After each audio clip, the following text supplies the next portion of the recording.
Prezados, boa noite. Hoje o tema da aula é capital de giro e efeito tesoura. Nós vamos falar de vários tópicos importantes relacionados a eles também. Então, vamos começar. Introdução. A administração do capital de giro é imprescindível para aqueles que visam a longevidade e lucratividade da sua empresa. Segundo uma pesquisa realizada pelo Sebrae em 2011, a maior causa da mortalidade precoce das empresas de pequeno ou médio porte é exatamente a má administração do capital de giro.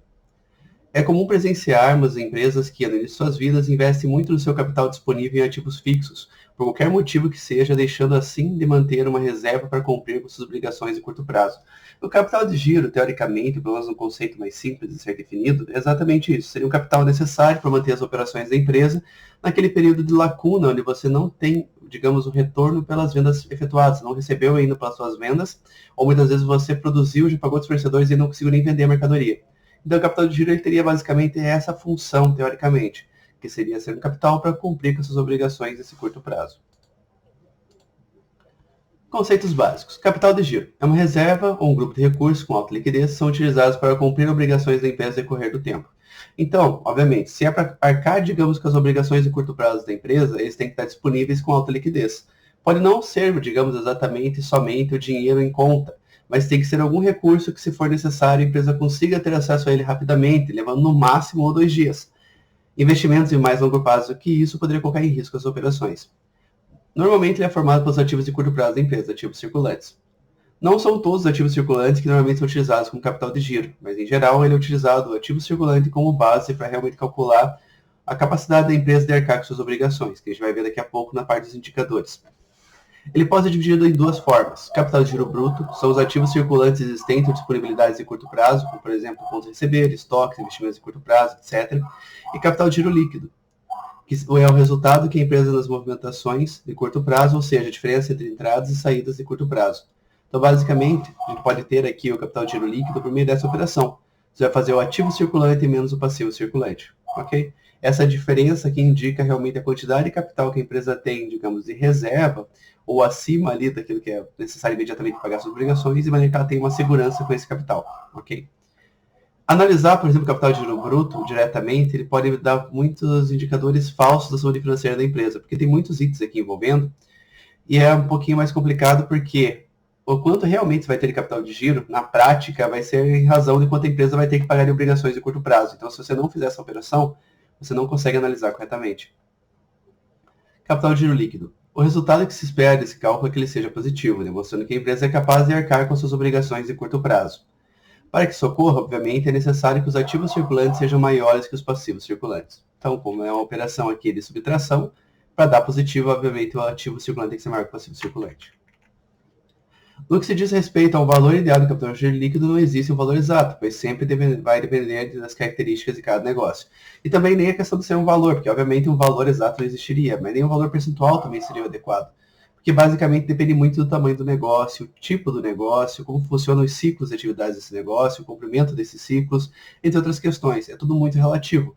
Mas, que nem a gente falou na própria aula desses ciclos de atividades, quanto maior forem os ciclos da empresa, seja operacional, econômico, financeiro, mais capital de giro será necessário para aquela empresa. Obviamente, o que mais indicaria isso seria, obviamente, o próprio ciclo financeiro.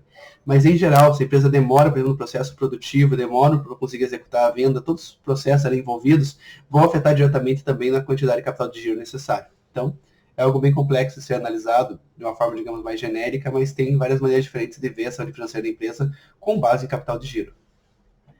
Então, nós temos aqui também mais 2 conceitos, capital de giro próprio e de terceiros. O capital de giro próprio representa os valores do capital circulante que pertencem realmente à empresa, ou seja, os investimentos feitos por ela mesma utilizando recursos próprios. E capital de giro de terceiros representa tanto fontes de financiamento por intermédio de instituições financeiras, quanto expressa os valores que serão desembolsados devido às obrigações de curto prazo já contraídas. Então, aqui, continuando, o capital de giro próprio é obtido por meio dessa fórmula aqui, que seria patrimônio líquido menos ativo não circulante. Aqui nós temos basicamente um desenho esquemático de um balanço, onde aqui nós teríamos o patrimônio líquido, ok, da empresa. Nós teríamos aqui os demais passivos da empresa. E aqui nós temos o ativo circulante e o ativo não circulante, ok? A diferença entre o capital próprio, que seria o patrimônio líquido, Na verdade, o patrimônio ali tem outras vertentes, tá? Isso aqui é análise de uma forma mais conceitual aqui, realmente. Então, pegando o patrimônio líquido da empresa, quanto realmente foi investido diretamente pelos sócios ali, quanto capital realmente a empresa ainda tem desse investimento, de certa forma, quanto desse investimento ainda está representado ali dentro. Subtraindo do ativo não circulante, mais especificamente dos ativos fixos da empresa, por exemplo, aquilo que realmente a empresa investiu, como estrutura, maquinário, próprio terreno, prédios e afins, essa diferença aqui significaria o capital de giro próprio da empresa. A demais parte aqui, do próprio ativo circulante, necessariamente ele está comprometido com as demais obrigações que devem ser arcadas por terceiros, que seriam aqui, mais especificamente, também o passivo circulante. Então, essa parte do capital de giro já está comprometido para pagar essas obrigações naquele curto prazo, ok? Essa diferença, essa pequena reserva aqui que está abaixo dessa quantidade, e na subtração pelo patrimônio líquido ali, do capital fixo, basicamente seria o capital de giro próprio, ok? Eu acho que isso aqui, falando assim, parece mais complexo do que ele realmente é, mas basicamente é a diferença do patrimônio líquido e ativo não circulante. Porque dessa forma você vê o quanto do patrimônio, quanto realmente foi investido inicialmente, foi aplicado em ativos fixos e o quanto disso, teoricamente, sobrou ali e está disponível para ser aplicado de outras formas. Esse aqui seria o capital de giro líquido, capital de giro próprio, desculpa. Falei capital de giro líquido mais vezes, mas enfim, eu não sei, agora não me lembro mais direito, mas enfim, é capital de giro próprio, tá? Posso ser confundido ali durante o momento que eu estava falando. Continuando, agora vamos falar sobre os indicadores. Detalhe que essa aula é um pouquinho mais longa, tá? Que as demais, eu não sei quantos nos vai dar, porque ela tem mais slides, mas em geral o assunto está desenvolvendo rápido, mas qualquer dúvida que tenham para me perguntar, tá? Não tem problema. Eu até deixei os slides aqui mais carregados e mais, tipo, didáticos, assim, em questão dos conceitos, para facilitar essa parte do estudo, porque como teve esse segundo semestre aqui, ele é um pouco mais curto, tudo está sendo, certo, digamos, para compilar o conteúdo é um pouquinho mais complexo. Indicadores de capital de giro. Alguns dos indicadores utilizados para análise de capital de giro são participação das disponibilidades, participação das contas a receber e participação dos estoques, cada um sendo simbolizado aqui pela sua própria sigla.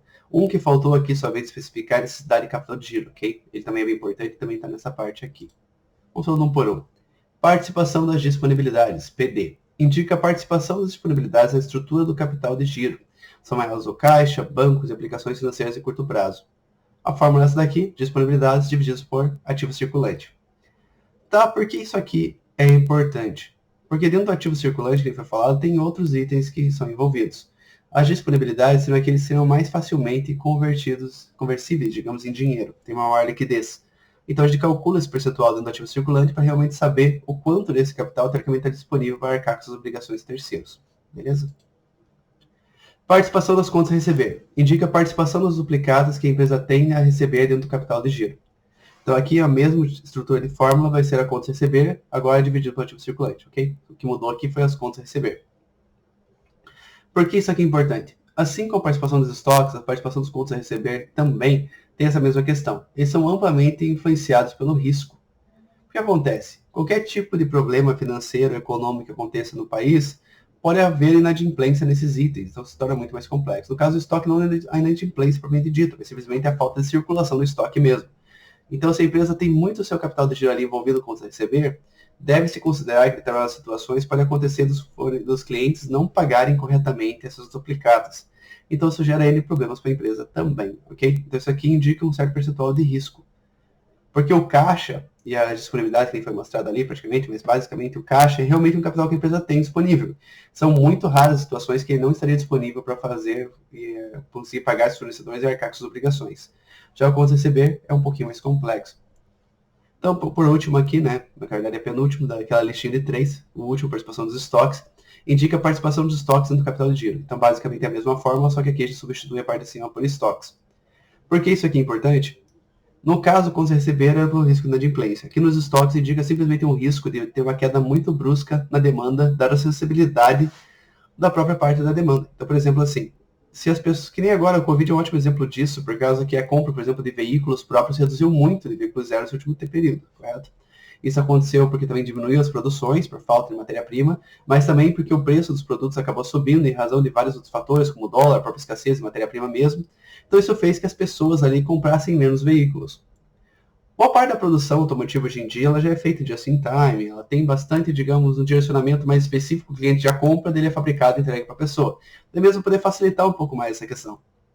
Mas ainda assim, Se as pessoas são sensíveis, muitas vezes, por exemplo, a preço ou qualquer outro problema que possa acontecer economicamente no país, elas podem deixar simplesmente de comprar aquilo que elas normalmente comprariam.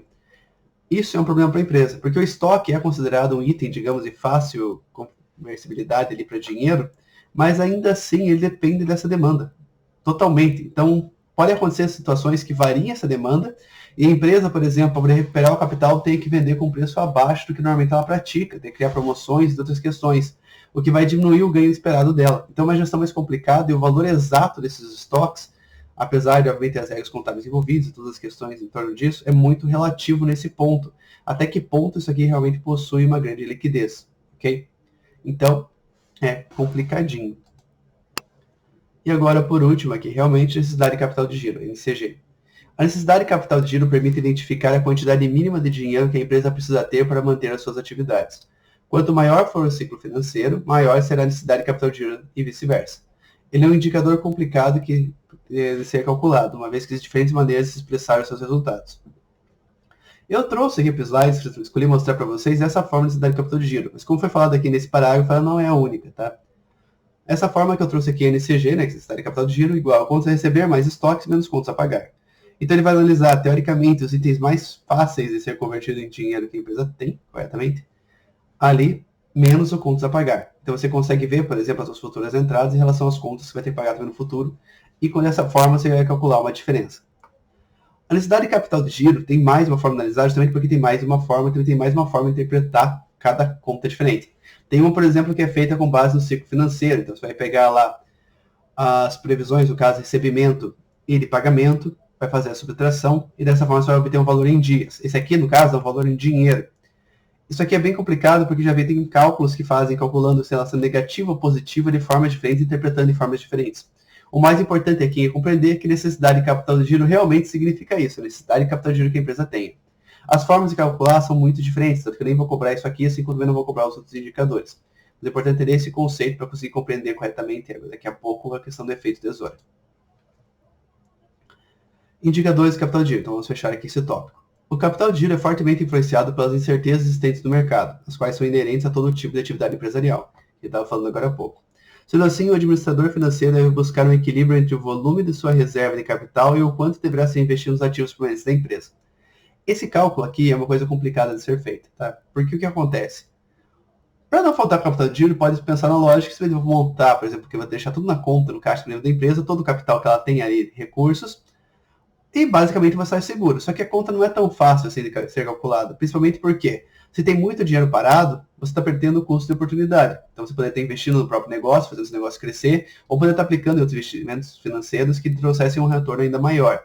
Então esse dinheiro parado ali para questão de garantia, ele pode estar impedindo que a empresa consiga, inclusive, crescer e ganhar mais dinheiro. Então, é complicado e deve sempre tentar buscar um valor ideal para não ter esse problema do custo de oportunidade e, ao mesmo tempo, também não operar, por exemplo, com muito risco. Caso aconteça algum problema no teu recebimento, você tem esse capital para poder ser utilizado.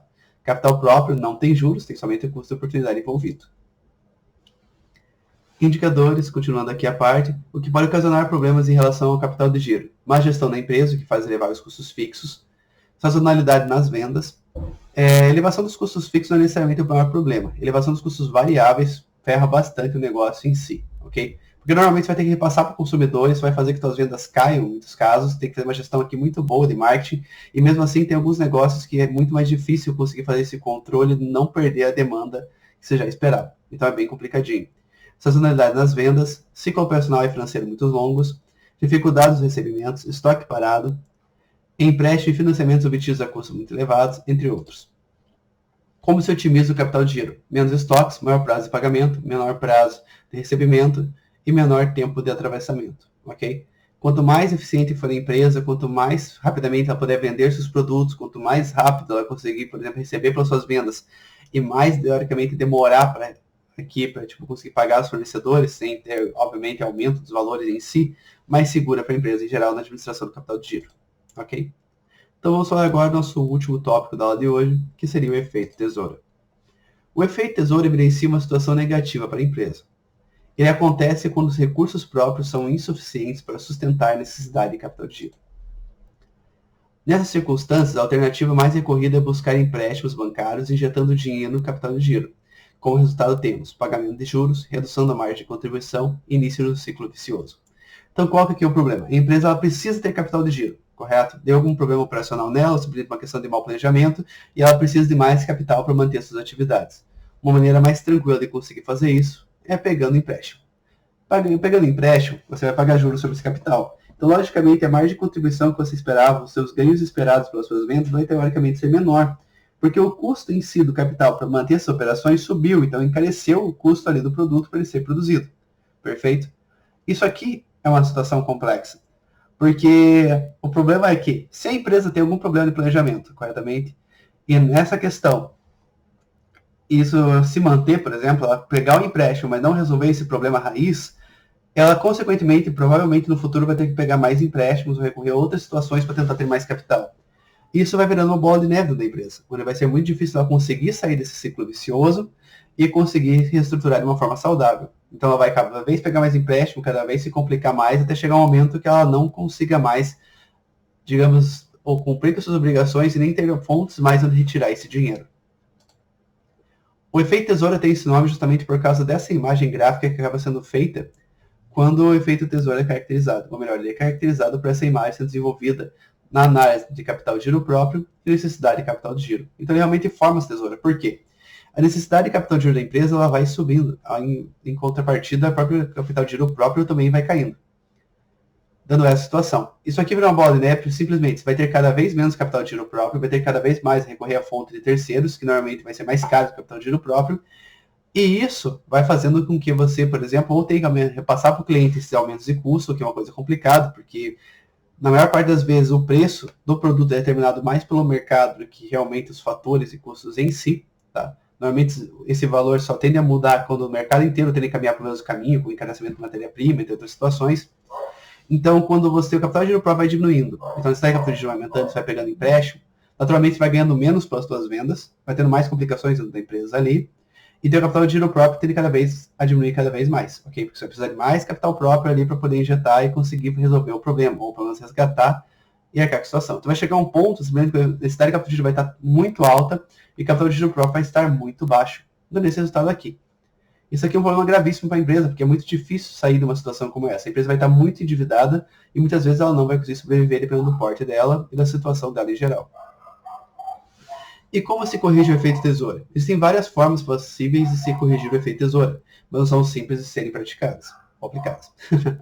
Aumentar o capital social com o dinheiro dos próprios sócios admitindo novos, então injetando mais capital dentro da empresa, você corrige esse problema do capital de giro próprio e consegue estancar esse problema diretamente. Vender bens, equipamentos, móveis, etc. É uma solução também, mas em geral, se você retirar os bens da empresa, com certeza, pelo menos a grande maioria deles não vai estar sobrando ou não vai ter uma finalidade, você vai tirar complicações operacionais do negócio, corretamente? Então, é complicado.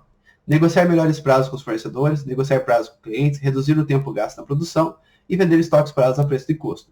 Ainda assim, injetar capital próprio acaba sendo mais tranquilo de ser feito, depende muito dos sócios terem esse capital ou não, mas ele tende a ser o mais simples e o que menos vai ter consequências problemáticas, ok? Então, é uma solução bem prática. Continuando aqui, agora chegou aqui o final do último slide, mas só finalizando corretamente. Que tipo de situação que pode caracterizar o efeito tesoura? É complicado dizer assim, porque normalmente é a má administração do capital de giro da empresa. Só que às vezes a empresa também agir de uma forma desponderada e, por exemplo, produzir e vender mais do que ela realmente comporta no seu ponto de equilíbrio pode ser um motivo para isso, certo?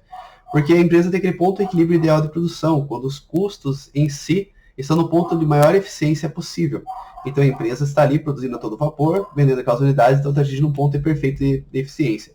O problema é que se ela passar essa quantidade para vender mais, começa a ter outras situações, ela começa a ter gastos extras que são desproporcionais com a primeira parte do ponto de equilíbrio, acabam sendo mais caros. Então, isso é complicado, porque a empresa muitas vezes ela acha que vender demais é o melhor para ela. Só que em algumas situações isso pode não ser verdade, pode gerar esse tipo de complicação e fazer a empresa se complicar muito a longo prazo. Isso acontece muitas vezes ali em empresas que são menores, porque muitas vezes as empresas familiares mesmo, as empresas que têm um único dono, que domina muito esse negócio e conhece muito bem, só que às vezes ele tem dificuldade com essas partes em específica, porque é muito comum ter pessoas que misturam o próprio capital que eles têm para viver com o capital da empresa. Então está tudo misturado ali. Às vezes a pessoa faturou bastante, só que ela, como não tem um controle perfeito dos seus custos, seu meio de produção, para ela, tipo, ela tirou 20 mil ali do caixa da empresa, então ela tem 20 mil para gastar. Só que a matemática, obviamente, não é assim que funciona. E ela muitas vezes não está ganhando, por exemplo, esses 20 mil. Ela está desconsiderando muitos custos que são importantes em outras situações que a empresa tem que analisar, principalmente relacionadas a risco, o capital que é necessário manter no caixa da empresa, além de que, obviamente, isso acaba sendo criminoso e totalmente irregular.